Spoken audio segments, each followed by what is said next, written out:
2025년 2월 13일 목요 신앙과 신학 사랑방입니다. 오늘은 급진 정통 신학자를 표방하시는 우리 김상재 목사님께서 저항과 탈출, 성찬의 정치학으로 먼저 주제 발제해 주시겠습니다. 목사님 말씀해 주시죠. 고명하신 분들 앞에서 어쭙자는 얼치기 발설인 것 같은데 어쨌든 간에 들어주시면 감사하겠습니다. 또 제 차례가 왔네요. 성찬례가 이제 개신교에 많이 관심이 되었죠. 전에는 이제 개혁주의 전통으로 그런 전례적인 부분은 굉장히 이제 부정적으로 보다가 근래 이제 개혁주의 신앙이 굉장히 이제 좀 어려워지게 되고 그러다 보니까 이제 그 전례에 대한 관심이 생기면서 개신교도 성찬례를 굉장히 자주 하고 관심 있게 재련하는 것을 보게 되는데 어쨌든 뭐 그에 관련해서 전문적인 신학적인 지식보다도 어떤 문제적인 내지는 어떤 그런 일말의 자극적으로 제가 생각한 것 두 가지를 말씀드리고자 합니다. 지금 특히 개신교, 기독교 중에서도 개신교가 지금 급전직하고 있잖아요. 뭐 세계적인 현상이기도 하지만 이거 참 좀 그렇죠. 그래서 교회에 지금 절대적인 위기가 왔습니다. 또 이제 교회 위기뿐만 아니라 또 철학적인 면에서는 인간학적 위기이기도 하죠. 절대적인 어떤 그런 집안이 다 붕괴되고 전통적인 권위나 서사가 다 붕괴되면서 어, 애고의 위기가 왔는데 이런 측면에서도 이제 오늘 주제가 좀 의미 있다고 봅니다. 그래서 그러면 이제 이렇게 기독교의 위기인데 이 위기에 대해서 나름대로 이제 많은 대안적인 발설이라든가 그 다음에 많은 분들이 뭔가를 이제 말씀하시는 것 같은데 제가 취하고 있는 급진 정통적인 입장에서 볼 때는 보다 명쾌하고 분명한 어떤 충동의 자리가 필요하다. 특별히 오늘날 현대인들은 욕망이 없잖아요. 욕망을 발생시키지 못하는 그런 위기 속에서 더 적극적이고 강력한 어떤 충동의 자리가 필요하다. 그런 이해에서 기독교에 대한 대안 내지는 극복에 대해서 여러 가지 사변적인 노력도 필요하고 신학적 노력도 필요하지만 우리에게 오늘날 주어진 시간과 공간을 더욱더 급진적으로 상상하는 믿음이 필요하다. 이런 것들이 급진 정통주의자들의 생각이기도 합니다. 그런 측면에서 그런 맥락에서는 성찬례를 한번 다뤄보도록 하겠습니다. 성찬례로 말하자면 또 뭐 엄청난 많은 내용이 있겠지만 오늘은 그냥 소개하는 의미에서 두 가지 입장을 성찬의 정신에 대한 두 가지 입장만 말씀을 드리는 것으로 대체하도록 하겠습니다. 두 가지가 있는데 먼저는 성찬례를 저항으로 해석하고 이 세상성에 대한 저항으로 해석하는 입장. 그 다음에 탈세상성. 그러니까 새로운 출애굽기, 유대교적 전통에서 성찬을 바라보는 해석하는 두 가지 입장만은 제가 다루고자 합니다. 그러면 먼저 입장, 성찬례가 저항이라는 입장. 여기 유니온 신학 교수를 지냈던 할 타우직이라든가 그다음에 윌리엄 디 카바노프 같은 사람들이 이제 대표적인 사람들인데 성찬례가 저항이다 이렇게 해석하는 거죠. 그러면 성찬례를 행할 때마다 어떤 저항 정신이 경험되고 저항적인 충동이 경험되는 방식으로 경험되면 이 성례전이 성찬이라는 성례전이 엄청난 파워풀한 어떤 영적인 기제의 토대가 될 수 있다는 거죠. 그러면 성찬례가 왜 정황인가를 질문할 때 그럼 성찬이 왜 정황입니까? 몇 가지 특징을 제 나름대로 정리해 보면 첫째, 성찬례는 지식이나 문자가 아닙니다. 퍼포먼스죠. 우리가 알다시피 하나의 이벤트입니다. 왜 문자가 아니냐? 문자는 어떤 주지주의적 지식을 내포하고 있잖아요. 문자는. 그래서 그건 또 하나의 지식 체계죠. 근데 지식 체계는 지식인들만 이해할 수 있는 겁니다. 문화적 상회층만 이해할 수 있는 입장이기 때문에 그 주지주의적 지식은 보편이 아니죠. 그건 또 하나의 차별과 지배의 도구일 뿐입니다. 그래서 성찬은 지식을 넘어선 퍼포먼스입니다. 문자를 넘어선 모두가 다 이해하고 공감하고 동참할 수 있는 하나의 퍼포먼스죠. 여기서부터 벌써 세상성을 벗어난 어떤 보편의 자리가 주어지는 것이죠. 누구나 참여할 수 있다. 지식이든 비지식이든. 그다음에 역시 똑같은 맥락으로 이제 보편적이라는 거죠.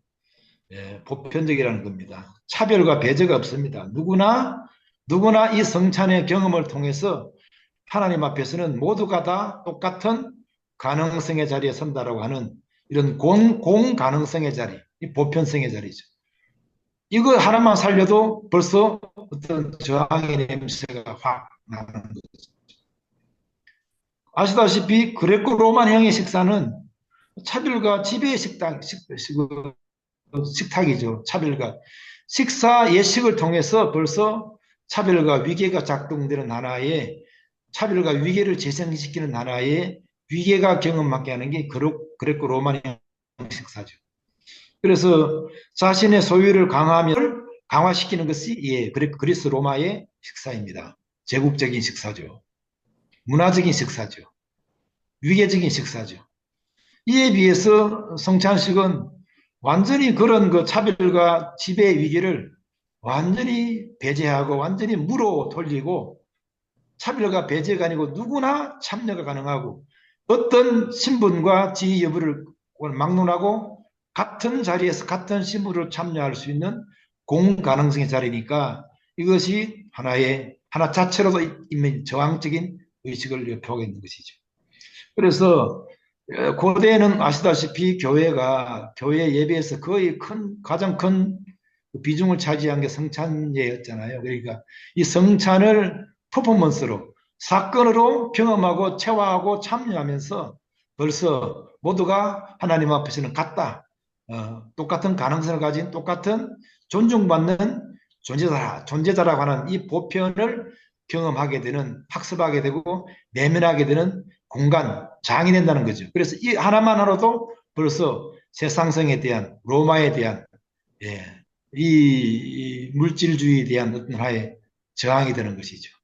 그래서 이런 측면에서 적극적으로 해석해서 하나의 기념식이나 전례를 벗어나서 적극적으로 저항의 공간이다. 이렇게 해석하는 거죠. 저는 이 해석이 상당히 특히 오늘날 우리 교회가 처한 윤리적 상황에서는 정말 시적절하고 필요하다고 봅니다. 특히 그 카바노프 같은 사람은 더 적극적으로 해석해서 이러한 제가 말씀드린 이러한 보편성의 성찬이 이 국가 체제에 대항하는 강력한 어떤 그런 경험의 장이다 이렇게 해석하면서 그래서 카바노프는 이제 이야기를 국가라고 하는 것은 옛날 교회가 감당하던 신학이 감당하던 지배적 역할, 사회 통제, 질서 역할을 감당하는 세속적 버전이라고 보잖아요. 그래서 교회 폭력을 극복하기 위해서 새로운 대안으로 국가 제도를 만들었는데 근대 국가를 출현시켰는데 카바노프의 이해대로 하면은 그 신학의 모조품, 유사 신학인 국가도 옛날에 신학 못지않는 폭력 기제, 폭력을 양산하는 합법적으로 제도대로 양산하는 국가 체제가 되었죠. 그래서 이 폭력적인 국가 체제 자체를 뭐 사회과학적으로 대항하거나 타도하는 의미가 아니라 그에 대항해 그걸 넘어서는 새로운 영적 공동체, 영적 대항 경험이 필요하고 이것이 성찬이 될 수 있다고. 이 성찬이야말로 하나의 전례가 아니고 엄청난 의미를 갖고 있고 우리가 이 세상성에 대한 저항이라고 하는 강력한 어떤 그런 경험 공간이 되는 것이 학습되면서 이제 상당히 이제 윤리적으로 중요한 체제가 되는 것이죠. 그래서 거듭 말씀드리지만은 지금 우리 교회가 필요한 것은 어떤 뭐 사변이나 더 넓은 지평도 필요하지만 이런 강력한 어떤 충동적인 기제가 필요하고 명쾌하고 분명한 어떤 대항적 체제, 대안이 필요하다고 보는 거죠. 그래서 완전히 이렇게 해서 새로운 대안 공간을, 영적 공간을 만드는 것이 교회의 중요한 사명이라 이렇게 보시는 것이죠. 간단하게 말씀드려서 이제 저항으로서의 성찬식은 그렇고, 그다음 여기에서 또 이제 어떤 분들은 더 적극적으로 성찬식이 어, 유대 전통에서 해석해야 된다. 무슨 말인가 하면은 어, 어, 고대 유대인들이 품은 이상 새로운 출애굽이 필요하다. 새로운 옛날 출애굽에서 끊임없이 새로 갱신된 새로운 의미를 가지고 있는 새로운 출애굽이 필요하다. 그렇게 해서 이 세상성으로의 탈출, 옛날에는 정치적인 탈출이었지만 이제는 영적인 탈출, 이 세상성으로부터의 탈출, 카바노프식으로 말하면 국가 체제에 대한 더 나은 윤리적 지평으로서의 넘어가는 것, 탈출, 이행, 이동하는 것, 그렇게 해서 더 유능한 윤리적 지평을 확보하는 것, 그렇게 이 세상과 물질에 대한 상대화적인 정치적인 시선을 가지고 이 세상 공간을 더 체력화할 수 있는 윤리적인 유능한 점을 확보하는 것, 이것이 이제 새로운 출애굽기라는 말씀이죠. 그래서 그런 측면에서 이렇게 말하는 사람은 이제 대표적으로 브렌트 피트리 같은 사람들, 카톨릭 신학자인데 유대교 연구의 권위자입니다. 그래서 유대교 전통으로서 신학 성경을 많이 푸는 그런 입장인데, 이 사람의 한 문장을 인용하자면 약속된 새 땅으로의 새 출애굽, 말하자면 약속된 땅으로의 첫 출애굽보다 훨씬 더 대단한 새 출애굽을 꿈꾸었다라고 믿을 만한 증거가 유대 성경 자체에도 많다. 그리고 누가복음 9장 28절 31절 문득 두 사람이 예수와 함께 이게 이제 피터리식의 해석이죠. 성경 해석입니다. 문득 두 사람이 예수와 함께 말하니 이는 모세와 엘리야라. 영광 중에 나타나되 장차 예수께서 예루살렘에서 성취하실 그의 출애굽을 말할세. 여기 출애굽으로 번역했는데 여기 이제 우리나라 성경에는 별세하실 것을 말할세 이렇게 번역되어 있는데 이게 이제 헬라어에는 엑소도스로 되어 있거든요. 엑소도스로 되어 있거든요. 출애굽이라는 이야기입니다. 그렇게 해석하는 겁니다. 그리고 이제 그 성찬식에 우리가 빵과 포도주를 먹고 마시잖아요. 이건 사실상 그 유월절 음식과 똑같거든요. 예수의 몸인 빵을 먹는 것은 어린 양, 유월절 어린 양을 잡아먹는 것이고, 피를 마시는 것은 문설주에 빠른 어린 양의 피를 바르고 그걸 이제 경험하는 것이고 똑같습니다. 그래서 내 살과 피를 줌으로 말미암아 이것을 받아 먹고 마시면서 지금 당장 애굽을 떠나라는 이야기거든요. 이게 영적으로 더 적절히 해석해서 주의 살과 피를 마시면서 새로운 출애굽기를 경험하라는 이야기거든요. 그렇게 해서 이 세상성에 대한 탈출, 이 세상 너머에 대한 탈출로 가라는 것이 이제 이 유대교의 해석인데, 저는 이 유대교의 해석이 사실 훨씬 더 예수님 말씀하신 성찬에 대한 원의에 가깝지 않냐 이렇게 생각을 합니다. 고린도전서 5장 7절 8절에도 우리의 유월절 양 곧 그리스도께서 희생되셨느니라 이렇게 이제 바울도 해석했듯이 예수는 곧 유월절 양이죠. 그 몸과 피를 먹고 마시면서 새로운 출애굽을 감행하라는 이야기로 이렇게 이제 보는 거죠. 그래서 탈애굽, 탈로마, 탈세상성, 오늘날로 말하면 탈자본주의. 지금 보수 정통이 제일 아쉬운 것은 그거죠. 끊임없이 이 세상성을 상대화하고 세상 위에서 더 높은 윤리적 시각에서 이 세상을 비판적으로 바라보는 기본적으로 좌파적이죠.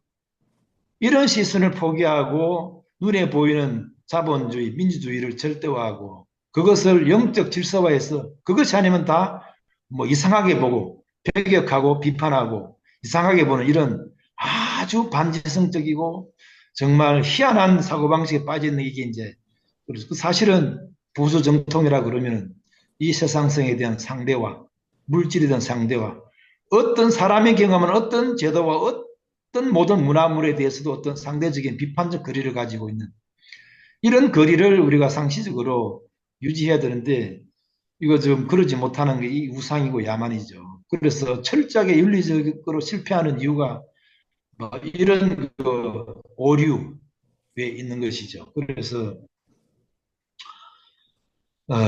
시간과 공간 자체를 더 급진적으로 윤리적 기제로 해석하는 이런 입장이 필요하다. 이런 기본적 입장만 견지해도 우리가 오늘날 전선을 이념이나 반공이 아니고 이 물질성, 물신 세상에 대한 이런 세상성에 대해서 나름대로 전선을 걸고 하면은 여전히 교회는 가능성이 있고 여전히 기독교는 할 말이 너무너무 많죠. 저는 그렇게 믿는 입장입니다. 특별히 오늘날 어, 자아의 위기, 에고의 위기, 여러 가지 유실된 자, 예, 우울증에 시달리는 자, 자신을 설명하지 못하는 자, 모두가 애매해지고만 실존론적 위기에서 특히 기독교는 할 말이 너무 많은데 이 좋은 할 말을 이상하게 변형시켜서 이상한 뭐 그런 야만과 이상한 프레임으로 지금 완전히 폭망시키고 있는데 이런 측면에서도 이 급진 정통적인 회복이 필요하다고 보는 거죠. 그래서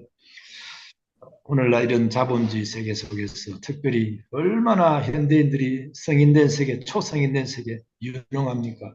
기업적자, 경영적자, 모두가 기업이요.